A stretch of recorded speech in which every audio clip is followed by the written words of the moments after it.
Hello, everyone.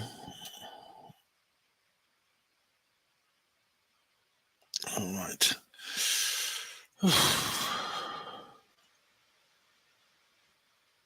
Hello, everyone. Hi. How you doing? Yes, I believe we are live. There's no need to do any sharing because I've already done it. So, welcome all of you for joining me. Yeah, we have here lots of people already. Welsh Ripper, hello. Legend Real. Comrade Ben, looking forward to this. How do you do, Legend Real? See how we are living. Oh, good. I love Ride of the Valkyries. Let's have it. Afternoon says David Splendid Isolation. Taft Derek Baker, crazy world, Ben. And David says the shortest revolution that's happened this year. Yeah. Unless there's a deeper plan to feign the West. That's what we're going to discuss. That's what we want to discuss. Anyway, evening Clopite, evening Glowtone. Hello, balloons. How do you do? All of you. Welcome. Hope you like this. Someone said I had a nice hat behind me. Yeah, that's my. It's this is St. Basil's Cathedral in Moscow behind me. Hello, Della. How you doing? Whoops. Did I just flash? Not flash. The light flick. Hello, Della. How do you do? Yeah, behind me is St. Basil's Church, built in the middle of the 16th century for Ivan the Terrible. Yeah, so funnily enough, Ivan the Terrible was the nickname of a drug. I just flickered. All right, it was the nickname of a drug dealer from near the area I used to live when I was a kid. Yeah, look at that. It's like ice cream, isn't it? Looks like rippled ice cream. It's an amazing place, isn't it? Yeah. Della, you did indeed flash. It felt rather personal. Oh my god. I translocated, says David. For a second. Oh my god. Balloons, I thought it was the Kremlin. No, it's near the Kremlin. It's in Red Square, just beside the Kremlin. That's right. The funny enough, Russia has loads of Kremlins. A Kremlin is simply a word for a fortress in the middle of the town where the government sits, whether it's the local government or in the case of Moscow, the Russian national government. There's loads of Kremlins all over Russia. Pete 701 says the coup failed because just stopped oil blocked the road. They should have done that, wasn't it? They should have done that. Yeah. Anyway, I want to say hello to who else is here. Steve Mumbling was here earlier. Is he gone? What's that noise? That's my fan. Steve. Oh yeah, we had Rick Horden. Hello. What a magical hat you have there, Bernie. The coup has been thwarted, says Israel Diego Averia, genius to the real genius. Steve Mumbling, too late, there's no rebellion. At least you had the real situation regarding the Russian invasion of Ukraine confirmed to you by the leader of the Wagner Group. And so have the Russian people. Hello, TK. Did the ghosts do it? I don't know. I don't think so. But anyway, yeah, it's Steve. I just want to see what time is it in Perth. I'm just going to go and quickly look at what time it is in Perth.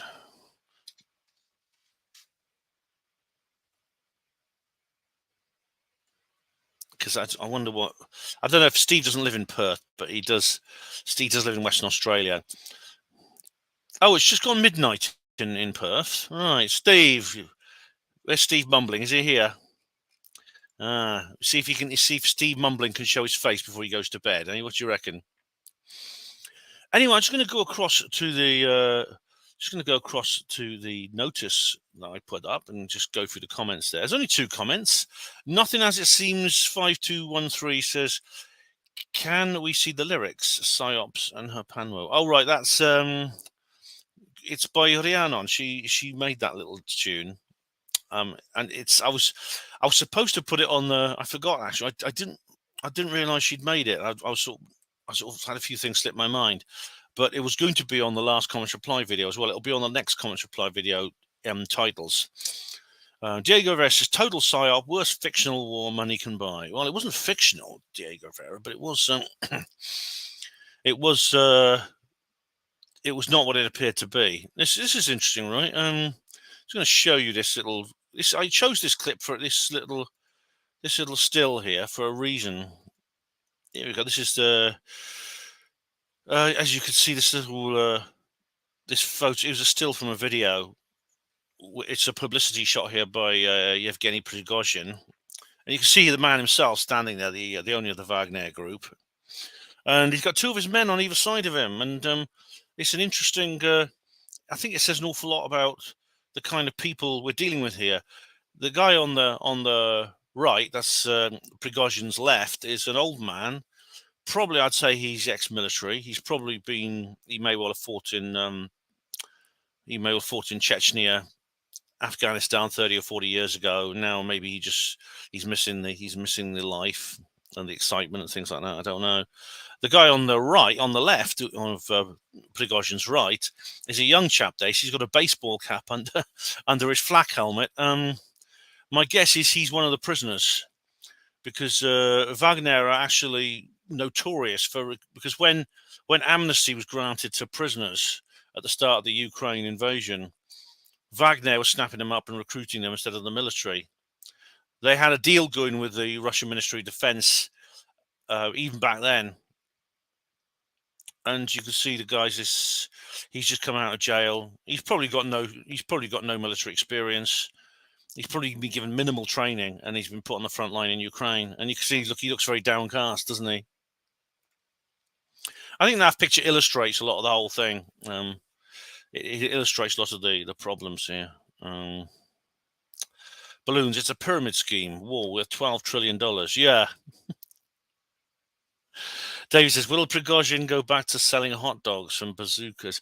He was a hot dog salesman, I think, originally. Yeah, when he was a kid, his dad in the 50s sold hot dogs on the like Dad's Army. Yeah, Pete, it's similar. Hello, Simon Tucker. How are you? Yeah, he apparently, if you look into his background, he was here we go, born 1961. His dad was he was born in St. Petersburg, then Leningrad. Oh no, his mother worked in a local hospital. Doesn't say what she did, which doesn't mean she was. I don't know. She could have been a porter. I don't know. Usually, when someone says they work in a hospital, it means they're a porter and they don't want to say so. But apparently, he was involved in. He was himself in jail. Here we go. He was caught stealing in 1979, given a suspended sentence. In 1981, he was caught again stealing, sentenced to 12-year imprisonment for robbery and fraud involving teenagers in crime. That's a severe sentence, even in the days of the Soviet Union, which means he was probably some kind of Fagin organising some kids to go and pick pockets or something. He and several accomplices were convicted of robbing apartments in upscale neighbourhoods. He was pardoned in 1988 and was released in 1990, spending 9 years in prison. All right. Oh, here we go. Yeah, after his release in 1990, Prigozhin began selling hot dogs alongside his mother and stepfather in an open-air market in St. Petersburg. There you go. Yes, hot dog salesman. I'll go up to him and pretend to be a Buddhist. Make me one with everything. Hello, Nihilist Lives Matter. How do you do? Jack Burns, greetings. Wagner troops often keep their face concealed. Yeah, they often wear those. They wear those horrible. What are they? Those skull mouth masks. You see them everywhere now, don't you? See how we're living. It's like giving Gordon Ramsay a machine gun. David, how many of the Wagner and Mercs are ex-convicts? A lot of them. A lot of them are. They seem to quite like those kinds of people. Balloons, is the Wagner Group like Hogan's Heroes? There were a lot of. There's a whole lot of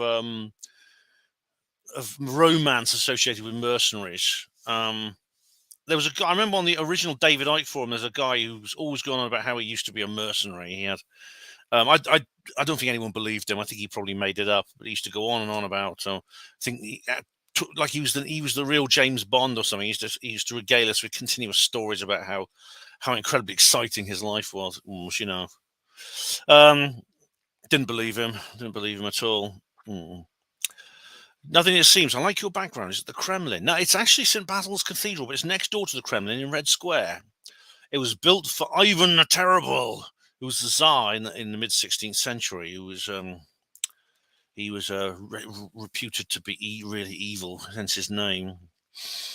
But look, I'll tell you what. I'll just give you a bit of background into Wagner. Because they are a civilian contractor essentially. Hello, Alliance of Calgon. Hello, Ben. Hope you're keeping well. I'm fine, thanks, Alliance of Calgon. I hope your washing machine is very, very clean. I'm sure it is. I'm sure it's living longer than most. Hello, Sweeps. How do you do? Winging in. Chum, hey, thumbs up. His biological father was Jewish, died, mother remarried another Jewish guy. Oh, well. David, perhaps Wagner will merge with Blackwater and float on the stock market. Yeah, there's kind of like, you see, there's nothing. This is kind of a standard trick that governments use, outsourcing. Yeah. Nihilist Lives Matter said the Foreign Legion has romanticized TF. Yeah. The guy on the original David Icke forum who claimed to be a mercenary, he said he used to be in the French Foreign Legion before then. And he used to go on about it, man. He used to lord it over everyone. See how we're living says something interesting here. They're more like Serco. Yes, they are. They're exactly the same. Although they're a military contractor rather than working in other areas of public service, but they are still a government contractor. And it's the oldest trick in the book. You can get things done and go through all kinds of legal loopholes by outsourcing. You outsource whatever you're doing rather than doing it yourself. You don't do it yourself, you outsource it to private contractors, and they can just do what you do, and none of the rules that apply to government departments, military, the National Health Service, civil service, etc. None of the rules that apply to state actors apply to them. This is even something that comes up in my book, the third one, Roswell Revealed. I imagine a situation like that. So, and see how I live, and they are like Serco, yes. And so they are civilian contractors. And someone mentioned Blackwater. They're like Shea or Blackwater or G&G. They are very similar. And again, it's like the camo dudes, the security guards, Area 51. They're another example of this outsourced service. Rather than put troops on the border of Area 51, they bring in these civilian contractors. I think EG&G provide these security services, these security guards, and that's basically what Putin's done with Wagner. And Jack Burns, hey Ben, did you see the clip of a Russian helicopter using its flares to evade an anti-tank aircraft missile fired by Wagner? Well, Jack, I can highlight this. I can highlight that. Here we go. Was it a clip from a computer game or something, Jack?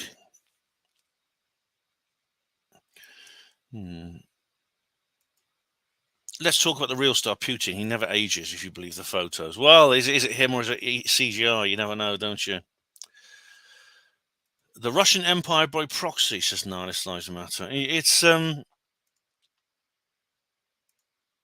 bent troops on the border of Area 51. Do you mean Ukraine? No, I mean Area 51, although it's something similar. I mean, this situation, Barney buys a dildo. That's good. What happened to the sub? Well, it sank, didn't it? It imploded and sank. Very sad, I'm sure, but that's what happens when you say we're not going to have evil 50-year-old boring white men building our submarine. We're going to have a diverse young crew of people. Yeah. All right, we're going to mention. Did you hear about the Sudan civil war kicked off just as Russia was about to take a long lease on a Sudanese seaport? No, it doesn't surprise me. Wagner have actually been very active in Africa, and this is kind of people we can hear about. Like here we go. According to the Center for Strategic and International Studies, Wagner have been responsible for numerous war crimes, especially in the civil war in Mali. They've been seen. Footage shows them arriving at a base and arranging corpses into shallow graves. What else is there here? They killed 300 people, innocent civilians, in a town called Mura during a 5-day siege. and this is not just them. I mean, the government, the Malian government forces do the same thing. But it seems to be that these civilian harm actually has got worse since Wagner joined the war, and of course they employed Wagner.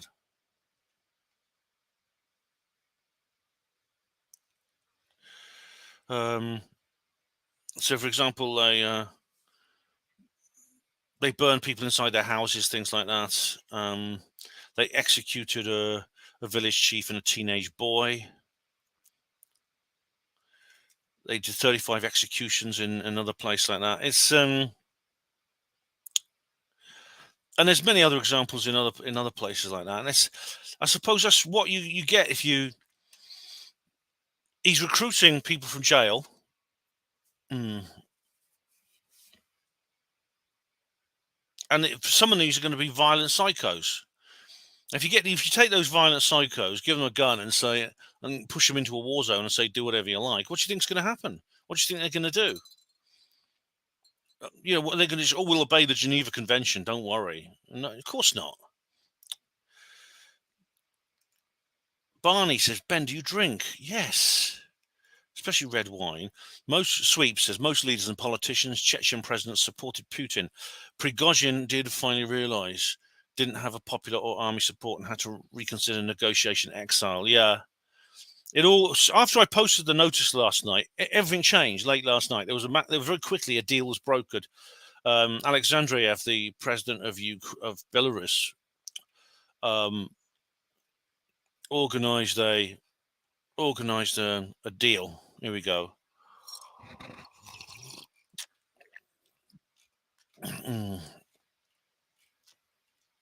President Lukashenko, Alexander Lukashenko, phoned up Prigozhin at Putin's request and brokered a deal in which the Wagner fighters halted their advance and returned to their base in exchange for their safety. And they agreed. They wanted to avoid the bloodshed. It's really quite incredible what happened, though, because let me show you the map. This is the area. That's Rostov-on-Don. That's just by the border of Ukraine. This is where the main theatre of conflict is in Ukraine. It's this eastern lobe of the country here, from Kherson in the southwest up here to Luhansk in the northeast of this area here. This is where most of the fighting is going on.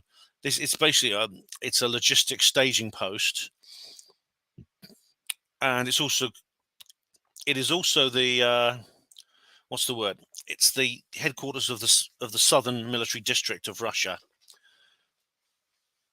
And according to the sources, the Wagner troops just walked in. They met with no opposition and took over the main base there.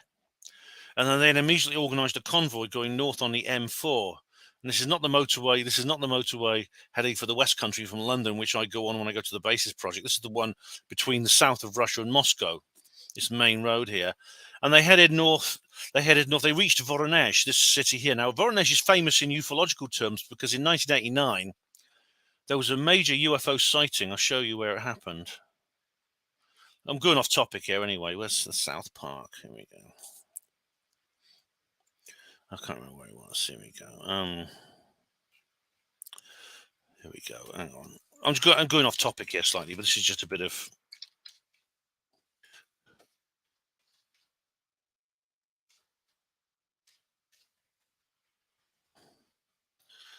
In here, yeah.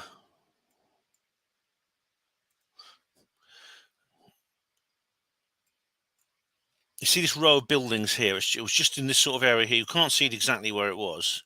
If you go to this place here, you go to this spot here, right? You can see that row of 3 buildings there. It was somewhere in this area here, but it was in 1989. It was long ago. Those dirty bastards! Look at the fly tipping. It's disgusting. Yeah, basically that's where that happened. But that's not relevant now. But in 1989, there was a major UFO sighting involving a number of children and a CE-3, a landing in a CE-3 in that area. There was fighting in Voronezh. I mean, the Russian military put up a resistance, and then the Wagner convoys continue north. Now, there was attempts to stop them. At one point, they dug up a part of the road. Just as someone was saying, Just Stop Oil could have done the job just as well. But they started heading for Moscow. Now, in Moscow, there was a state of emergency put on, and people started fleeing the city. They were really scared. All the flights at the airport were sold out. People were getting in their cars and leaving. Travel restrictions were put on the entire. Major travel restrictions were put on. But there was also an attack on a. Now there's this channel on BitChute called Jack, Jack, who seems to get hold of various insider images from this situation from inside Russia, and you clearly see there's an explosion. You see these cars going along the road, and there's an explosion, and one of the cars just basically bursts apart. Presumably, the people inside are as well, and that must have scared them all, and also would have blocked the road. The wreckage would have blocked the road. So we have here. Hello, Christina. Hello, Christina. How you doing? How'd you do? Oh, David said there was actually an attack on a helicopter. They boasted they shot down a couple of helicopters. Yeah.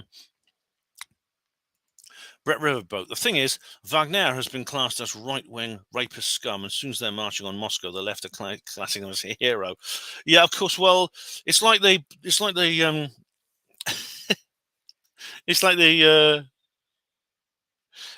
Ukrainians, isn't it?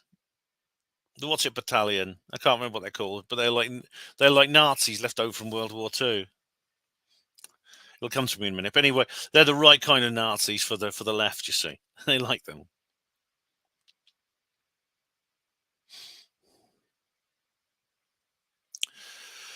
Prigozhin was careful not to criticize Putin. No, the main target of his ire was Sigoyu, the defense minister. Yes, Sergei Sigoyu and Chief of the General Staff Valery Gerasimov. That seemed to be the main target of his ire, and Prigozhin made several videos about that, claiming that they claimed several things. Firstly, he said that Russian troops had deliberately attacked his own people, his own contractors in Ukraine, and secondly, he thought that the Wagner troops were getting all the most dangerous missions. They were essentially being used as expendable shock troops in Ukraine, and they suffered huge casualties. Much in the Battle of Bakhmut, for example, they lost 10,000 men or something. It was ridiculous compared to much less among the Russian military. What happened is, you see, they said that they were basically Russia was getting Wagner to do the fighting for them in Ukraine in the most dangerous areas. And then whenever the Russian made an advance and they secured a victory over a certain area, in a certain territory, only then would they send the troops in to keep the peace and to secure the area. Azov, that's it. See how we live in the Azov Battalion. That's it.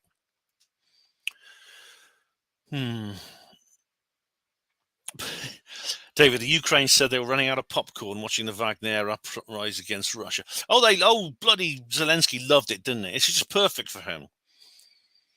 This is just for him. This is like as soon as the other side start fighting amongst themselves, you've won. I mean, it's like in like George Orwell. I don't know how many of you have read Homage to Catalonia, but he's in Spain. Why am I keep flickering? I keep flickering.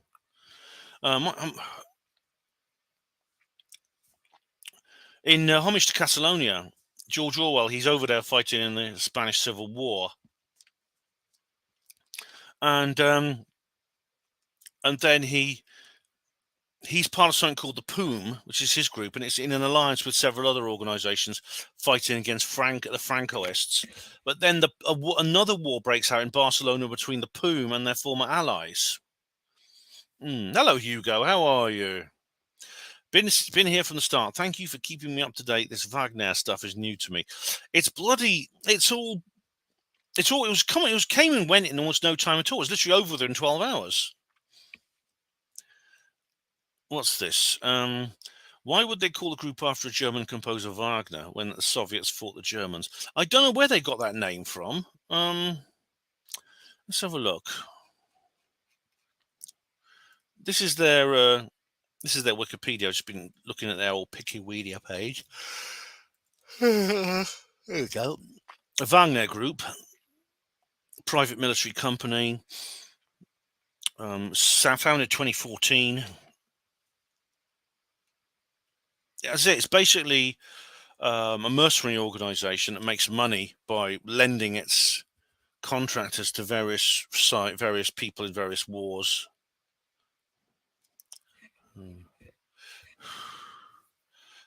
There we go. Syria, Libya, Central African Republic, Mali. Often fighting on the sides of forces aligned with the Russian government. That indicates who's paying them, you see. They'll just fight for whoever pays them, that's the thing.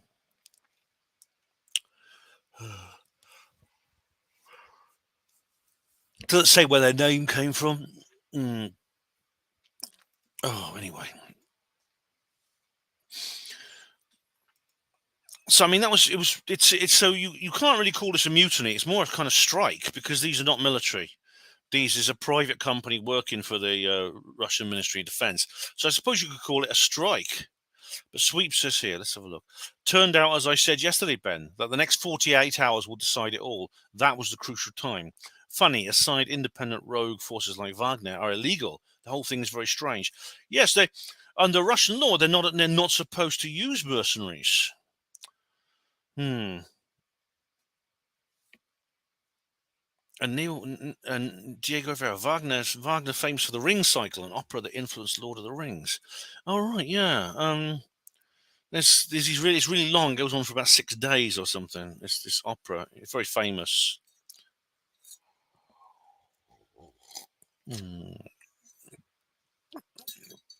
Apparently, it's people who like Wagner. Apparently, the SJWs are listing them as potential fascists. If you like that kind of music.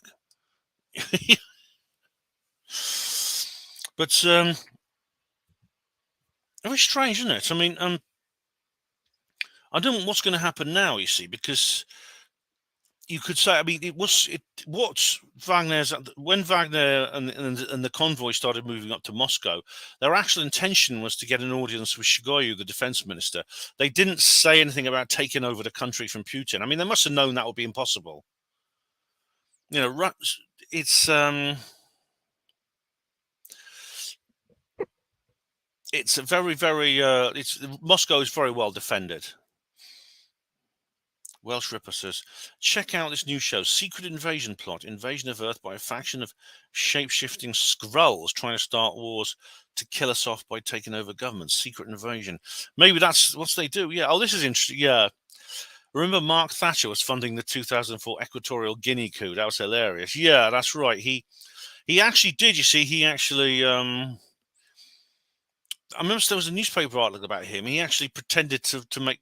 He had some friends who were like mercenaries, and he actually he tricked them into taking part in it, and they ended up in jail. There's a clip of Prigozhin on the Sun's newspaper's YouTube channel talking about the Ukraine conflict, saying it was Shoigu's fault as he wanted another Hero of Russia medal. Pretty unconvincing, in my opinion. Yeah, I think he appears he had a genuine gripe. That essentially their employers, the company's employers, were essentially abusing their contractor. Oh, Ben. Oh, right. Here we go. Wagner comes from the call sign they originally used for the group. Right, you are, David. Thank you. It's a trap. Yes. John Nolan. Stalin is turning his grave over this. He put them against the wall and had them shot. Yeah. I'm sure he would. Hello, Joe Glover. How do you do? So it appears to be some kind of strike. Basically, they wanted an audience for Shoigu. It's pretty clear they were not going to continue their operations in Ukraine. But what Prigozhin accuses the Russian and Ministry of Defense of doing is far worse than that. He accuses them of attacking his men deliberately as they are withdrawing from the Donbass. Now, if that's true, then it's what are the Russians trying to do? They've used these guys and they want to get rid of them so no one can tell tales. Like in that James Bond film, or Christopher Walken's character, he gets those guys to dig the bomb, the charge in the fault, and then he just goes and shoots them all. Is that the real reason? I don't know. It seems now we won't know for a while, because it appears that with this deal, everything's calmed down for the time being because of this deal. It appears that Prigozhin is now in Belarus. I think Putin wants his ass. And he did say he would punish these people, these betrayers. He said he would punish these traitors and all these other, and he said he would do that. So probably there is a price on his head in Russia, probably, which means he probably can't go back to Russia for the time being. I'm not sure, but in the moment he's there. Now, there's rumors that Putin left Moscow. A plane that he used did take off from Moscow heading for St. Petersburg. But according to sources, Putin was not on it, and there's no way of knowing whether he was or not. So it's hard to know what actually happens now. I mean, I was following the news.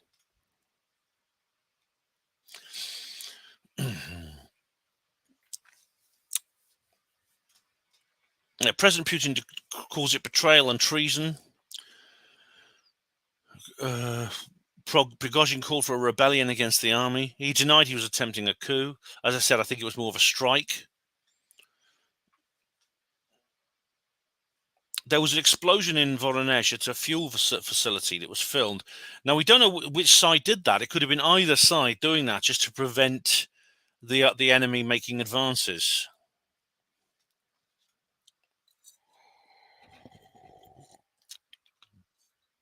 Prigozhin said he was going to march on Moscow unless he met with the defense minister. Now, march on means, I mean, I don't think he intended to attack the city. He probably was just like parked in the middle of Red Square, and like the truckers did in Canada. He must have known if he tried any military action in the capital, they'd all be dead.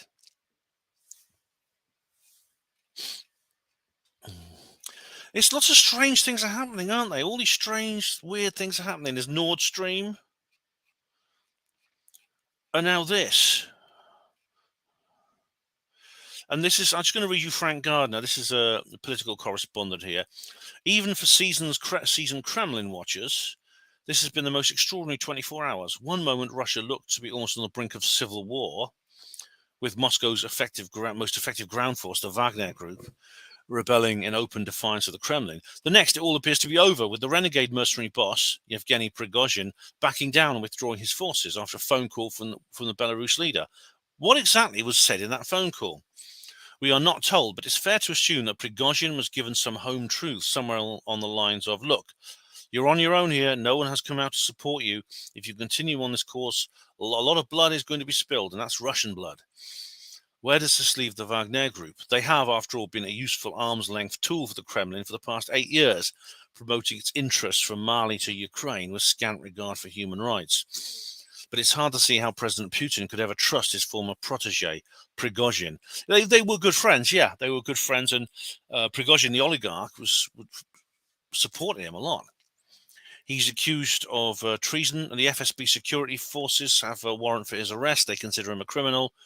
So expect purges and possibly some reshuffling of the defense ministry. And meanwhile, the war in Ukraine will likely continue unabated. For the hard-pressed Ukrainian troops on the front line, the intermission is over. They put away the popcorn now, yeah. If Prigozhin had had his way, I bet you Biden would have claimed credit for it somehow. Sticks was saying this earlier. Sticks Hexenhammer was saying that. This sort of thing happens in Russia quite a lot, though. It seems to happen in Russia.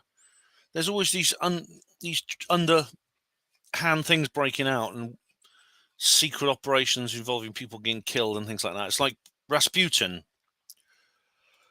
How many of you? I don't know how many of you. I think some of you listen to Panmo Radio, but I did a special program on the centenary of the death of Grigory Rasputin.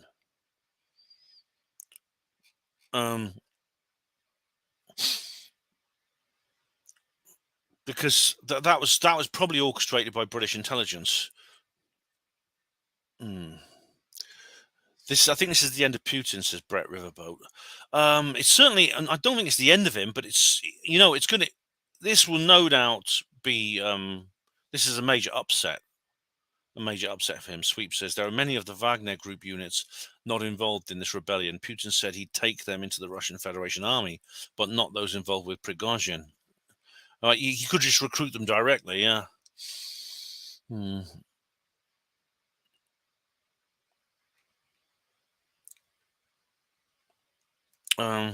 Legend Real said Frank Gardner, MI5 agent, sadly wheelchair bound. All right, that's not an alter ego for Hugo Rune, is it? Is that what he does in his part time? Is he MI5? Is Hugo Rune spying on us? David, Ben, what do you think is the chief reason that Russia keeps its UFO crash retrievals continually secret? Probably the same reason that other countries do. It's probably obeying a global policy. And in the Cold War, both sides would do that. Both sides would regularly keep these secrets from the other for the purposes of the Cold War, but it served a global policy, which is the truth embargo. Is Putin related to old Raz? I don't know. See, Putin, Rasputin, these are quite common names in Russia. Hugo, sorry, Hugo. Sorry, mate. Is there an alien angle to this, says Diego Vera? You can't get away from it, can you? You cannot get away from it. You can't get away from it. No, I want to forget about the aliens for a couple of days. I've got alien fever.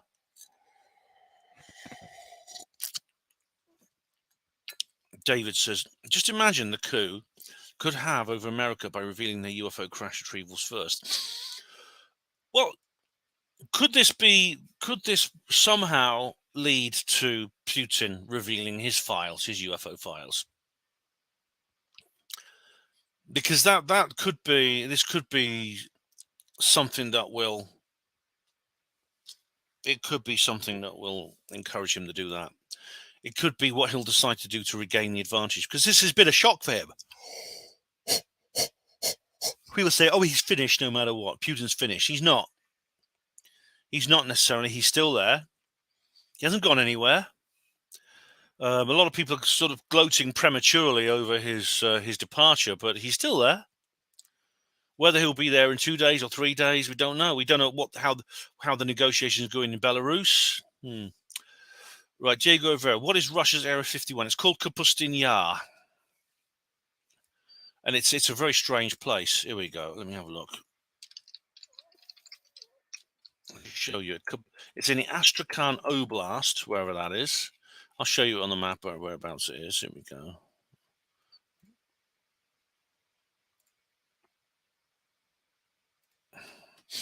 There we are. It's near Volgograd, in the south of the country, near the border of Kazakhstan. Just look at it from above here. You can't get into it. I mean, it's more heavily guarded than Area 51. Literally, they won't just arrest you. They'll shoot you if you try and get into Kapustin Yar. And there was an underground base. What? Look, what? Kapustin Yar UFO base temporary. What? Kapustin Yar UFO base temporarily closed. I think someone's put that in there for a joke.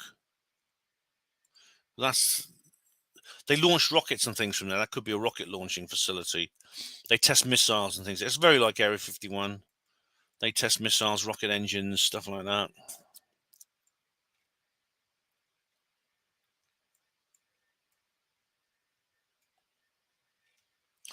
There's an underground base underneath it. They took over a village called Zitkur and built an underground base beneath it.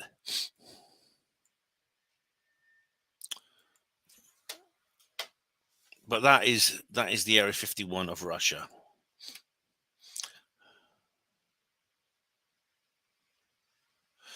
Oh, wait. UFO base temporarily closed to the public. I think someone put that in for a joke. Hello, Pat Riot. How do you do? I think someone put that in for a joke. But the question is, I mean, this is a symptom of trouble at the mill, isn't it? Sweep says people worldwide don't want to even and can't even go there. But the alien involvement here can never be taken out of the equation. No sticks. I mean, sticks, sweeps. It would be. It'd be interesting to do a show without any aliens at all for once, but you can't avoid it. You can't avoid it at all. Yeah, I don't know what'll happen to him next. I don't know. Whether he'll carry on using these whether maybe he'll use another contractor. I mean, or maybe he will simply fight the war with his own frontline troops and not bring in mercenaries. In the same way, and this is rather like what happened in my hospital when I had to get rid of Carillion. Because I mean, there was no drama or anything, but like there was with this. But the contractor, it's strangely parallel. The contractor just completely messed up.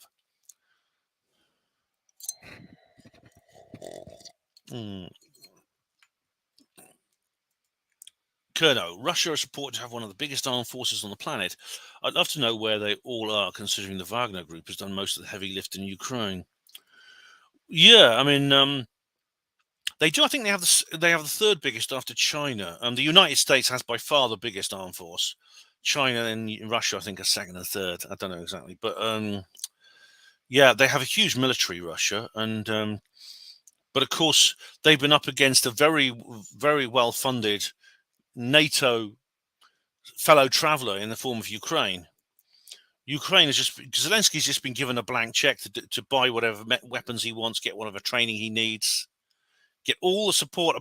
Short of direct confrontation with Russia, the global community is basically giving Ukraine everything it wants. And I think they're getting fed up with Zelensky, actually, because he's turning into a bit of a liability. Do you remember when it was a bloody surface-to-air missile that's landed in Poland? Do you remember? And which is a NATO member. It had been fired by first they thought it was Zelensky was going, it's a Russian missile. It's a Russian missile. Turned out later it was a Ukrainian one. And he says it's a strike missile. This is Russia attacking Poland. We need to trigger Article 5 and invade Russia. And he was just going completely. He was almost going. He was almost like drooling with insanity at that moment. And I think at that moment, his supporters said they decided they'd rein him in a bit and said, "Look, Vlad, you're going too far now. Don't push. Don't try to take advantage of our generosity." Because this was simply a mistake. It was actually a Ukrainian surface-to-air missile that was fired. It actually landed in Poland. It didn't do any harm. It just landed somewhere and exploded. Didn't do any harm. I think it did actually. Its fuel exploded. I don't think it actually detonated. Its warhead didn't detonate, but its fuel exploded when it landed. It started a small fire.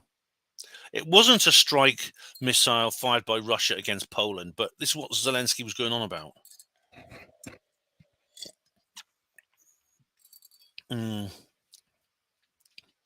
So what's going to happen next? I mean, I think Putin is going to. I think that guy Gardner's right. Putin is going to take action. Oh, it did kill. All right, it killed 2 civilians. Oh, sorry, Pat. It did. Right. Brett, I'm positive Putin would have launched nuclear missiles or tactical nukes by now, but the alien agenda is holding him back. I don't think I think what's holding him back is the fact that he's not stupid and suicidal like some of these idiots who run countries are. How do you think the Ukraine war will end, Ben? I don't know, Diego Vera. I mean, what I hope will happen is that there'll be some kind of stalemate in the Donbass and that there'll be some kind of deal by which Ukraine leaves the Donbass alone. Because that's really what Putin wanted. The whole purpose, the principal mission of this invasion was to liberate Donetsk and Luhansk. That's all they want to do. They didn't want to march on Kiev and things like that. I mean, that wasn't the objective. They also wanted to secure the bio warfare laboratories. There's a dozen NATO bio warfare laboratories in Ukraine as well, and they also wanted to secure the Chernobyl disaster site, which could well be used for a bit of environmental terrorism. Now, Russia's pretty much achieved those things. So really, it's achieved its main mission objectives. Now, the BBC aren't telling you that. The BBC are just saying, "Oh, Putin's losing. He's losing. Wonderful Ukraine, sweet, innocent, nice Ukraine, and that lovely Mr. Vlod Zelensky, man of the year, nasty old Putin." And it's become so transparent now that I think it's a detriment to human intelligence that anyone even believes it. Even your average NPC should be able to see through it, and they can't, which is... That's how I think. That's why I hope it will end. I hope it will end that way. It could end another way. It could end with Ukraine formally being invested into NATO, and then there'll be direct involvement, that is boots on the ground, by probably American, British, other forces marching against Russia. And that could very quickly escalate into a direct confrontation. You don't even want to think about that.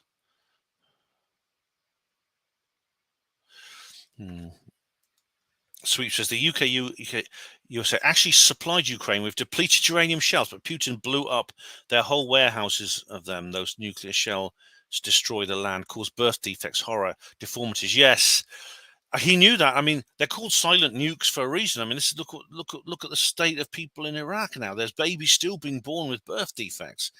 It reminds me of the horrible results of the Agent Orange spraying over the forests of Vietnam in the 60s. Depleted uranium has a similar effect. It doesn't just kill in one generation, like you said. It causes birth deformities and things like that. And Putin knew that if depleted uranium munitions were used in this war, then it would be an environmental terrorist attack on Donetsk and Luhansk, and there's some there's farmland and things there. Very, very, very, very productive farmland that could make that region very prosperous. But with depleted uranium, it couldn't be used. You couldn't grow things there. Anything you grow, you couldn't sell. Anything you grow could poison you. He doesn't want that toxin spread across his land, harming his people. I mean, all the way people talk about Vladimir Putin is incredible. It's like he's the new Hitler, when actually he's one of the few statesmen on earth I feel any sense of respect for. He really is. And you can look how our media are cracking down on this. They banned RT from our TV screens. Of course, you can never ban anything completely these days, can you?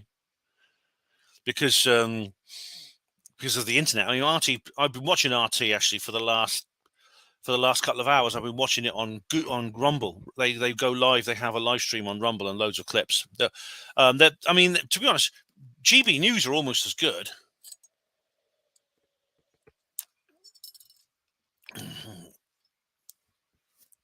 Balloons. If I was the king of Britannica, I would incorporate poor Russia into the kingdom. We could use the manpower.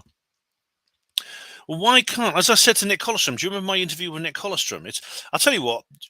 Rather than me filling your head with links everywhere, links here, links there, links damn well everywhere. Just go to this portal. I've everything on a portal, and it's this one. Here we go. Ukraine War Portal. There you go. Everything is there. Everything on this subject is there. See, I've already put the link to the show notice for the film notice for this particular video. Ukraine breaking the silence. This is where I interview Nick Colostrom. That's in that video. We go through an awful lot of things, and he says of something very obvious. He says, "Why can't? There's no need for any of this. There's no need for any situation in which we could have a good relationship. Germany and all the Central European powers like Germany could have a a decent relationship and with Russia, a productive relationship where they could trade and they could exchange ideas and they could support each other for their own prosperity in terms of the gas. The gas supply, for a start, is a perfect example of that. And again and again, it's thwarted. It is thwarted again and again throughout history. Russia has the potential to be an enormous economy. I mean, it has the resources to be one of the most productive economies on earth. You know, matching even China or the United States. So the reason that's not happening is essentially because of essentially what you call manufactured outrage against Russia by the global community. Why do you think they crashed the price of oil in 2008? This has contributed to the massive recession. They wanted to sabotage the Russian economy. This was long before Nord Stream came along. Well, Nord Stream is another matter. I mean, but yeah. Doctors Y is here. Hang on. I'm just going to go through this. David says Belarus now has a 50 kiloton nuclear warheads for medium-range strategic response. Oh my God! Roughly Hiroshima times 3 to pop. Oh my God! You see, that would be awful if these were ever used because they would immediately result in a retaliation. Belarus is a Russian ally, and probably Russia. If Belarus fires its tactical nuclear weapons, probably Russia will be blamed for it. DRSY says, or is it Dr. Sai? Dr. Sai says, I have something to say about Ukraine and the bombings. I don't want to offend anyone, but if you look close at these buildings that they have on TV showing them bombed to bits, not one building has curtains or cookers or fridges or any household equipment as though it's ready for demolition. Really, Dr. Sai? It could, it wouldn't surprise me. Do you know when the Ukraine, when the what's called an invasion, I call it a liberation, when Russia moved into Donetsk and Luhansk, they set fire to some derelict buildings and made out this was Russians. These were the Russians doing it. They essentially did a Manchester Evening Arena event in Ukraine, and they got someone to stand outside crying, saying, "Oh, I've lost my home because nasty old Putin, blah blah blah." Yeah, who's benefiting from this? I mean, one thing that Prigozhin says is partly true is he says this whole thing is about the elites, but it's not the Russian elites. It's not the other oligarchs. I mean, he's an oligarch. It's the globalist elites that are benefiting. They're the ones benefiting. Who's suffering? Primarily it's the ordinary people in Ukraine and Russia, the primary victims of this, the soldiers who have to fight in it. Sweep said the globalists hate Putin because he is one of the few nation-state advocates, which is anathema to those wanting a one-world government without nations. Correct. You notice how when the World Bank started handing out these loans like sweeties, which devastated economies like Ireland and Greece and Spain. Part of the mess that Ireland's in right now, the fact they got Leo Varadkar in there, is partly just because of Peter Sutherland and what he did.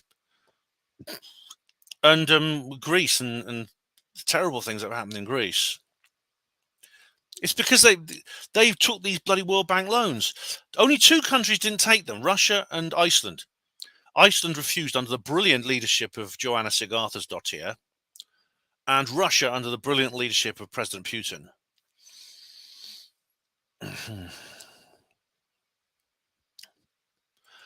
America won't allow that kind of relationship. They're stopping it. They're deliberately stopping it, aren't they?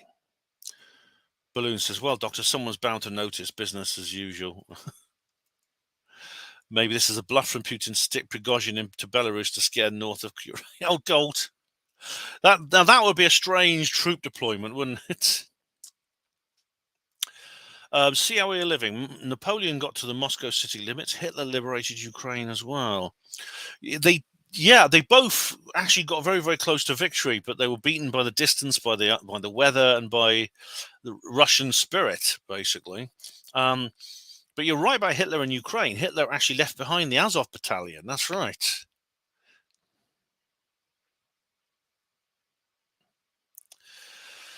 Balloons. Ben, the US gave $120 billion. Who benefits? Is that to Zelensky? Yeah.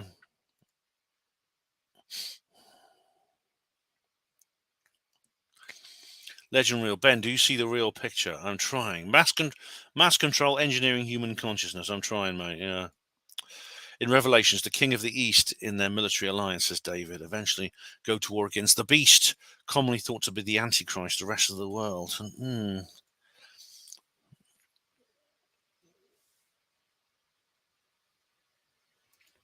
If the Russian spirit is throwing a young man into the meat grinder, well, they see it as defense. They call World War II the Great Patriotic War.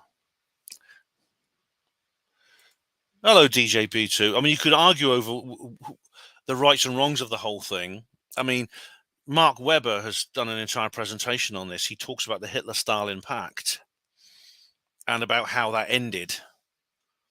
Because, of course, Hitler and Stalin signed a non-aggression treaty in 1939.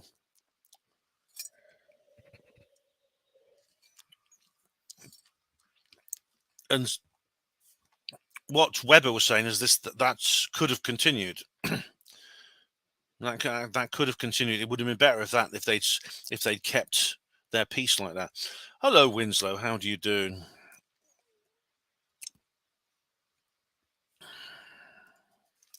Regardless of Putin, says Brett, going on, any new leader will not allow a NATO Ukraine on the borders. Of course, no. This is the whole point. I mean, he didn't. People have forgotten how this all started in 2014. With the poisoning of Yanukovych and people like that, or whatever his name was. Yanukovych was the last proper president of Ukraine. The globalists, they wanted Ukraine in the EU, first of all. There was a plan to join the EU. And then once that happened, there was then talk about Ukraine joining NATO, and then Putin basically says we cannot have a NATO member right on our border. That literally within 600 miles of Moscow. And I think that's fair enough. I mean, this is where you get right. Russia. Welsh Ripper mentions Finland. There's Finlandization is the word where this all came from. The idea of Finlandization refers to Finland in the Cold War. Finland was left neutral in the Cold War. It was not a member of the Warsaw Pact nor NATO. Because if it had joined NATO, then basically the Iron Curtain would have extended right up through Scandinavia.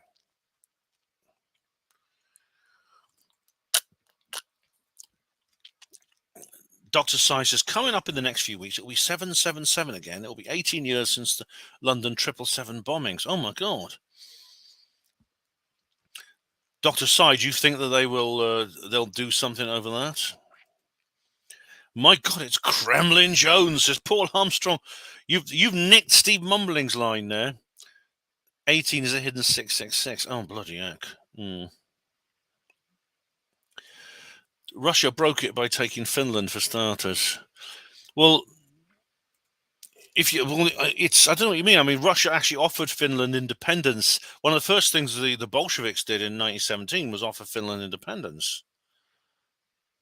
I don't think it's ever been a Russian plan throughout history just to control Finland. Jonathan, hi, Ben, finally managed to catch one of your streams. I'm glad you did. But there's still talk about Finland joining NATO now, which then would... Why does NATO even exist? NATO is a dinosaur from the Cold War. I mean, you must have... I think most of you saw my debate with Bowler Hat Man. I mean, it was like... I think I certainly got the upper hand of him, definitely. But, I mean, I made this point, and he couldn't answer it. The German versus Soviet was inevitable. The Austrian never quit ranting about Marxists and communists. Well, he signed the pact, but what if he'd stuck to it? What if he hadn't invaded Russia and had invaded the USSR? DJ, I remember Team Refat coverage of Yanukovych and the Poroshenko stuff. Yeah, that was going back. A lot of people have forgotten this. It wasn't even 10 years ago. It was like 9 years ago that all this broke out. And David says, so in Christian eschatology, the king of the East is commonly thought to be China and Russia, and speaks of 200 million soldiers marching towards Israel. Only China can do this. Essentially, I think you've seen my my apocalypse video, don't you? There weren't even 200 million people on the Earth when that was written by John of Patmos in 19 AD. They never gave back Karelia. Is that the area? Is that the area around St. Petersburg? That's Karelia, isn't it? I'm glad Turkey and Hungary can see what's going on in NATO. Brett, some couldn't. Some people are wising up to it. Yeah, there was, as I said to Bowler Hatman, why does NATO even exist? There was an informal discussion in which it's true that no formal treaty was signed, but Yeltsin, the first president of post-Soviet Russia, was given an assurance that NATO would disband, because with the end of the Soviet Union came the end of the Warsaw Pact. The purpose of NATO was because of the Warsaw Pact. Well, Warsaw Pact was set up as a response to NATO. The two kind of were basically reactions against each other. Dr. Sai. Well, a lot of things seems to point out, like Aleister Crowley in the 777 Kabbalist writings, 777 Monster Energy Drink, Rihanna 77 Tour, Rihanna headlines, Super Bowl 23. Many more sevens to point out. Ellis Taylor would like that. You'd be interested in him, Dr. Sai, definitely. All right. Both Hitler and Stalin were stalling for time. Getting a share of Poland was just a convenient coincidence. I know Mark Webber, I can't remember what exactly he said, but he said that the war was preventable. It didn't have to happen. And Hugo Rude again. Why does NATO exist? I'm ex-NATO. Yes, say you were in the army, weren't you? Yeah. Well, why does it? And of course, Bowler Hatman said it's because of the threat that Russia poses. Is it? This is what I disputed with him. This was the center of our disagreement. I enjoyed my debate with Bowler Hatman. I think I proved him wrong. I think on all my points. Anyway, guys, there's not much more to talk about right now. Because it's ended, basically all ended last night. All we know is that the last thing we heard, Prigozhin's in Belarus, and that's what happened.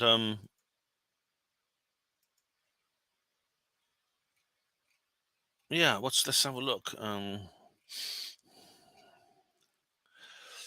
There was a phone call last night from Lukashenko.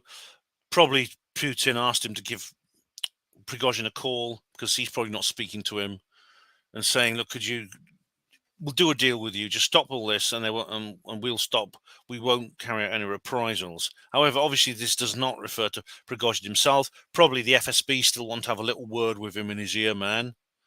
We want to have a word with him. So there you go.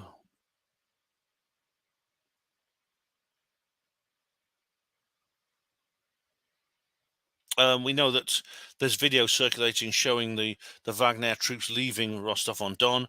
There's some people cheering. Some even shaking hands with Prigozhin. They don't hate him. They're just glad there's not going to be a civil war.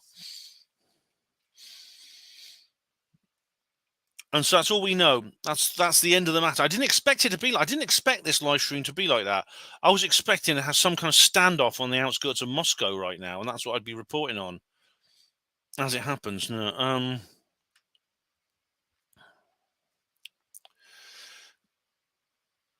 David, the newest military alliance is AUKUS between Australia, the UK, and the US, designed to counter the rise of China.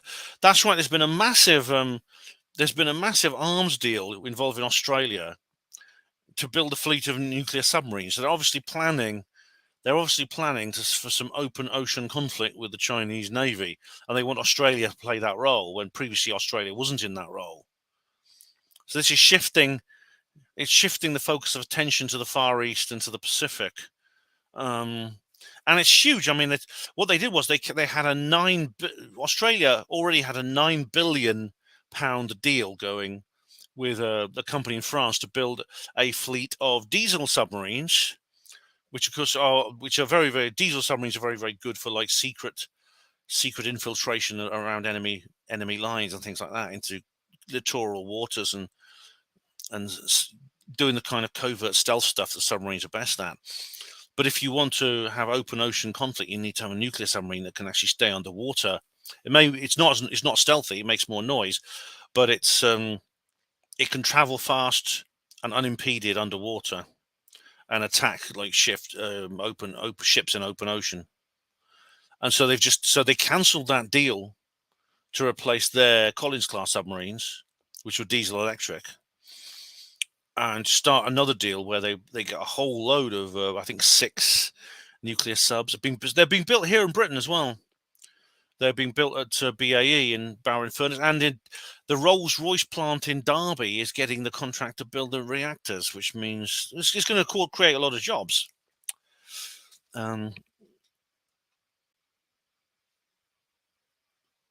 No, Diego, do you have any thoughts on the sub? Yeah. Well, it's the guy who ran it, Stockton Stoddard, or whatever his name is. He deliberately said he would normally, because there's a lot of engineers who know a lot about submarines that build them for the Navy at places like Electric Boat or BAE, like I just mentioned, or maintain them and operate them for the Navy. And he says, yes, but these are boring 50-year-old white males, he said, and we don't want them on our team. We want vibrant, diverse young people. And so he got his woke. He ticked all the boxes on his diversity quota. He got his woke, balanced, diverse team to build the submarine, and it's it's the third dive to the Titanic. It imploded. I mean, they wouldn't have suffered. I mean, it's very quick. It's like a balloon popping, basically. But it's tragic. It's a horrible tragedy. But it could have been avoided.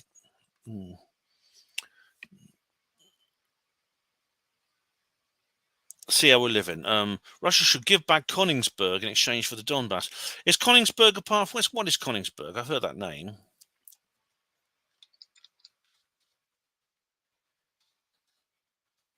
Königsberg.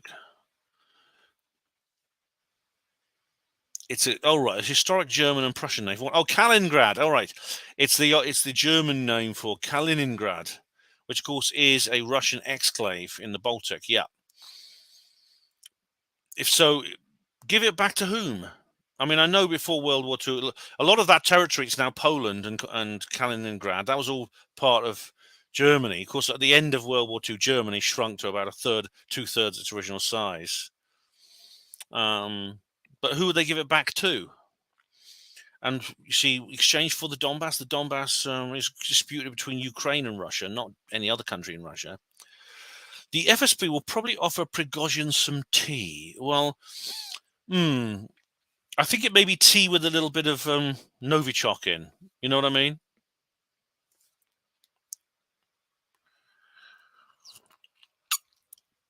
Oh, the BBC mentioned that Wagner lot having Nazi symbols on their uniforms. Oh, blimey.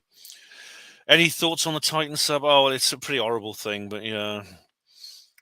I bet they said, oh, our submarine is unsinkable. You know, white men alone, white men themselves could not sink this submarine. Yes. Do we need any lifeboats on this submarine? No. Past Australia, says David, can get the Westall sources to help the war effort.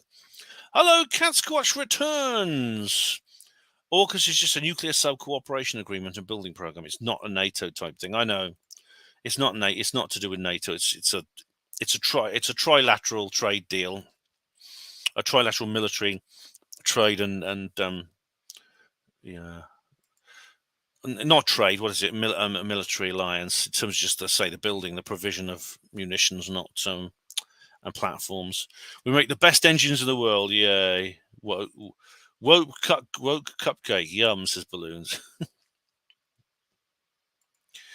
At least he died in the comfort of his anti-bigotry. Yeah, at least he can go to woke heaven and say, "Well, I was a sensitive, open-minded, open-hearted, compassionate, diverse, supporting person."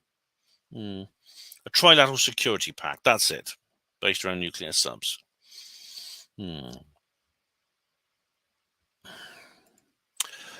Pat, right. Ironic if in the future there are sightseers visiting the wreck of the sub, sightseeing the wreck of the Titanic. Oh, God. I'm sure, unfortunately, it probably will be part of the itinerary for the next lot that go down, I'm sure. That's all I can think of now, guys. There's nothing we can do except wait. But if any of you are interested, I am hosting the Gas Spanner at 8 p.m. Here we go. These are the details. If you want to know more. Where is it? There we are. The Gas Spanner Live, 8 p.m. on a Panmo Radio. So basically, all you got to do is just go to this. Here we are. There's the notice there. This is my Spreaker page. There you go, and it'll be on there. And I recommend joining the chat box. We got a little chat box here. You see, there we are. Oh, hang on, here it goes. This is it here, the chat box. I've got a Discord server as well, which but this is our main chat box here, which is a link there. You see, there's a link to the chat box there. So do catch up with me there. Anyway, does anyone? Oh, right. Jonathan Carlos says, the first stream of yours I cash and it's ending. Absolute rubbish. Sorry, Jonathan, but I can't think of it. There's nothing more I can really add right now. We just got to wait and see what happens next. I wasn't expecting this. I'm quite relieved actually. There wasn't actually a massive escalation. You're welcome, Hugo Rune. There wasn't basically a standoff on the outskirts of Moscow right now. I'm glad that hasn't happened. But there's going to be hell to pay one way or another. I mean, I know that the FSB have raided the Wagner headquarters in St. Petersburg, and they've basically impounded all their paperwork and everything like that, all their computers and laptops and files. Apparently, they found several $1 billion worth of cash there hidden away. God knows what that was for, where it came from.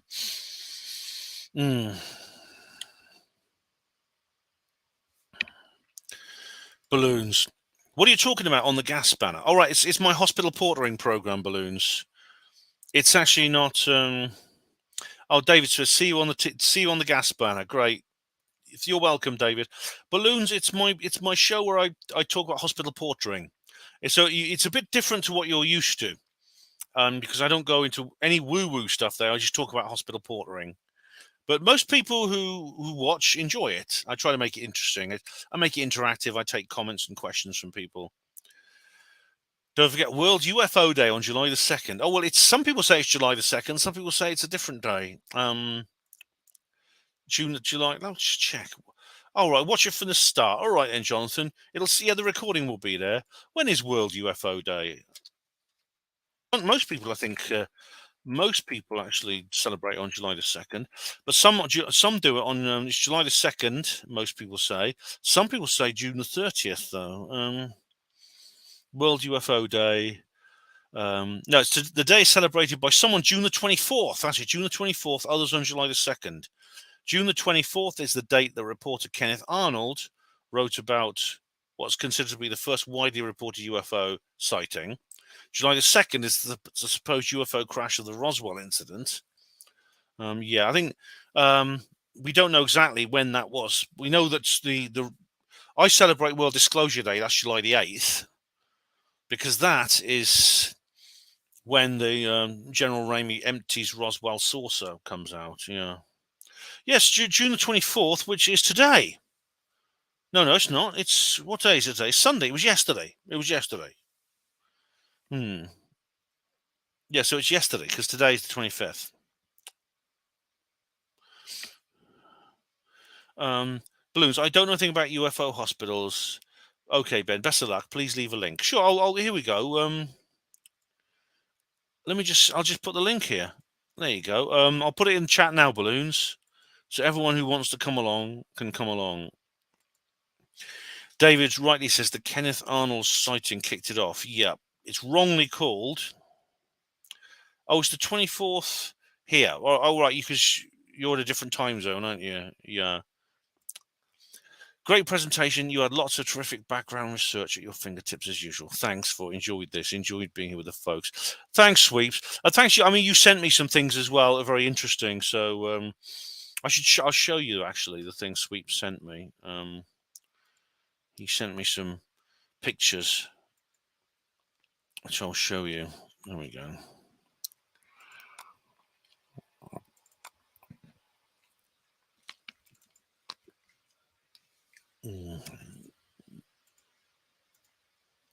Here we are. Wagner leader de-escalates, withdraws troops, and they're basically going through the details. That's an RT one there. Prigozhin, God, he looks like he looks bloody mean there, doesn't he? He looks like that guy Pierluigi Collina, you know, that Italian referee. Do you know the guy I mean? The guy who looks like with a big bald guy with the big bulging eyes. He's fled to sanctuary with his old pal Lukashenko, president of Belarus. Strange. In dramatic twist, Prigozhin agrees to negotiate and surrenders himself when I was shot. It's clear from the start that Prigozhin's rebellion was something the globalists had not calculated on. The MSN Worldwide covered the events with total surprise, without any clear script to read from, which was remarkable event in comparison with the last 4 years. I noticed that, I noticed how the BBC didn't even report on it at first. Styx Hexenhammer was reporting on it before the BBC. They were trying to literally work out. They were literally trying to work out what the hell are we going to do? What is this? What's going on? It wasn't planned. Russia retreats for the brink. Chechen troops arrive in Rostov to take over. Yeah, the Chechens have been very. This is from. What's that? Oh, that's something else. Someone else sent me. The Chechens have been very. I think the Chechens appear to be very pro-Putin now. I think because Chechnya suffered terribly in the early Yeltsin days with the invasion and the fighting. Cat Squatch says, check out the footage. Mountain Beast Mysteries, the beginning of UFOs. He has nightly flyovers and some captures are mind-blowing. Released a doc today with it all. Thanks, Cat Squatch. It's all a show. Agree between him and Putin. It's to distract. Oh, it's something. Diego Rivera says it's all fake. Everything's a distraction. Everyone claims that something is a distraction, whatever it is. It's always a distraction from something else. I know. UFOs are a distraction from Biden, and Biden is a distraction from Trump, and Trump is a distraction from UFOs, and we're all in a big circle of distraction. One thing's a distraction from another. Hello, Tessa1111. Finally made a live one. Well done. Well done. So, yeah, he looks like that Pierluigi Collina. This guy here.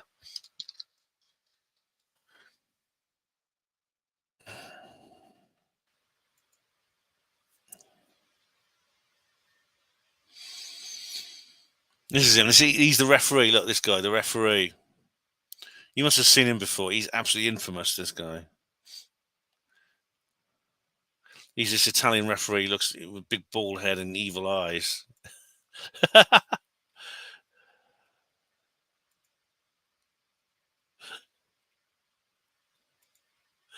Yeah, don't mess with him.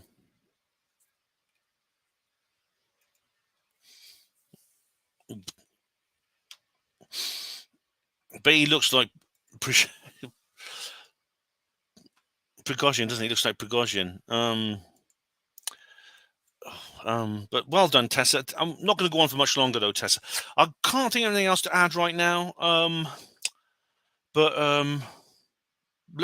Let me know. What I'll do is we'll see what happens. We might have to come back to this soon. I don't know. Either way, I've got another video planned for this week coming. I'll probably do it on Wednesday. And then there'll be another Comments Reply the following Friday. Now, the week after next, I'm going to Dorset. I'm speaking at the Dorset Earth Mysteries Group. And the week after that, I'm actually going to be away. I'm actually going to be away for 8 days because I'm going to the Isle of Man. And yes, there will be a reportage. I will be filming it. Yes. Oh, it's a distraction from the Bidens. Oh, yeah, everything's a distraction. All right, guys, so I can't think of anything else to add. So unless anyone has any more final comments and questions, I'm going to end now. I'm going to take a little break then. 8 p.m. 8 p.m. I'm doing the gas spanner. So please do check out that. I just showed you. You get Hapanmo Radio, and I want to say a big thank you. So bring home a. I will. I'll bring home a selkie. Is that something from the Isle of Man? I'll bring home an entire video reportage of my event. You're welcome, Pat. Cheers. Thanks for joining in. Thanks, Joe Glover. He looks like Uncle Fester. Yeah, thanks, Joe Glover. Cat Squatch returns. Thank you. Balloons. David Splendid Isolation. Sweeps. Foxman. Jonathan Carlos. Hugo Rune. Nihilist Lives Matter. Anyone else? DJ B2. And Dr. Sai. And Legend Real. And Tessa1111. You're welcome. And see how we are living.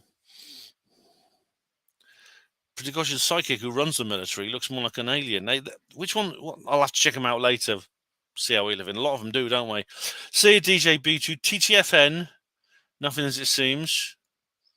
Thanks for posting, Dr. Sai. See you, Glowtone. Bye-bye. See you, Tina. Thanks for tuning in, Tina. See you soon. I've got to go and I've got to have a little break. Then I'm going to do the gas spanner. That's what I would normally do a live stream later than this, but because of the gas spanner. I'll do that. So 8 p.m. Don't forget Hapanmo Radio. I'll be back. This won't be on YouTube or anything like that. It'll just be on Hapanmo Radio, audio only. But it'll be fun. It'll be fun. No, Tessa. Later. Ta-ta for now. Later, DJ B2. Thank you, Ben. The truth is out there, but trust no one. I will try, Joe Glover. You're very welcome. Thanks for tuning in. All right, guys, that's it. See you later. New video coming soon.